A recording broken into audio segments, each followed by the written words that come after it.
多一點，多一點，多一點，多一點，多一點，多一點，多一點，多一點。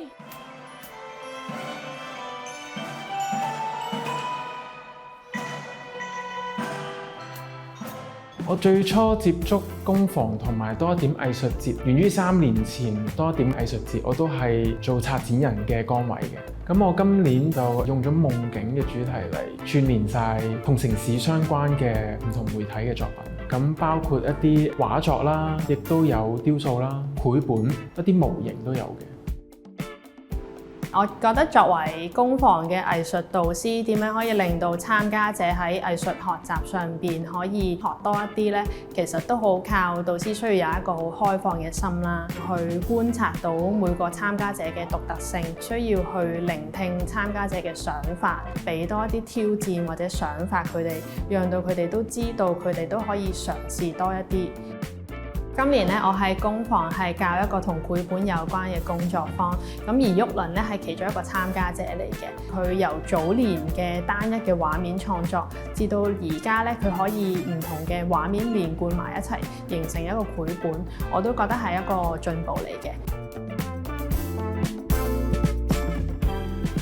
咁我咧參加過呢個藝術研習室 storytelling 嘅活動，呢個就係我今次喺多點藝術節入面展示嘅作品啦。佢叫做《驕傲的維修工》啦，就係喺呢個工作坊度創作嘅。睇到我嘅作品咧，就喺公眾嘅展覽度出現嘅時候咧，其實我會感到好快樂同埋好滿足，就係源於我可以同人哋分享我嘅作品啦，我可以將我嘅諗法帶俾公眾喎。咁同時咧，我可能呢啲嘅諗法咧，亦都可以就成為人哋創作嘅靈感啦。就透過呢個分享嘅過程咧，就可以得到啲意見去改進我嘅作品。人哋睇完好開心啦，其實我都會非常之滿足。咁10年裏邊咧，衷心感激馬會咧，係幫助到我哋喺一個專業嘅一個藝術嘅場地裏邊深耕細作。其實藝術唔係淨係藝術家先可以做啊，其實每一位朋友唔同年齡啦、唔同能力背景嘅人都可以將呢啲資彩係帶俾我哋身邊嘅人。喺香港透過呢啲作品同台灣啊、同加拿大嘅朋友有一個互動，咁我覺得係真係非常之好嘅嘢。咁我好希望咧，就係呢方面咧，呢啲可以繼續去發展，將我哋嘅殘疾嘅朋友嘅作品帶去世界嘅舞台啦。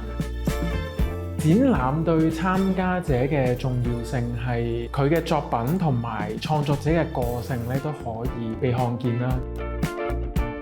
佢哋都有機會可以做到藝術創作以外嘅一啲角色，譬如話係帶領一啲藝術導賞啦，或者係喺藝術節裏邊咧帶領一啲同佢自己所學有關嘅工作坊。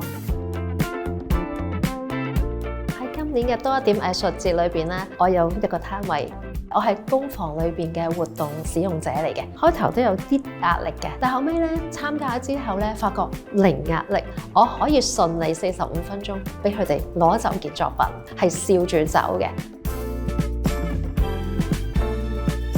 如果藝術節多一點，我想多一點花草樹木同埋親朋戚友喺戶外度，相信就會更加多大自然嘅能量，同埋會更加舒服。咁另外就係親朋戚友，其實都係參加者喺學習嘅路上好重要。多點嘅係一個地方同埋媒介啦，可唔可以去更加多地區度做一個展覽呢？我希望共融嘅畫面再多一啲，俾唔同嘅人士一齊參與。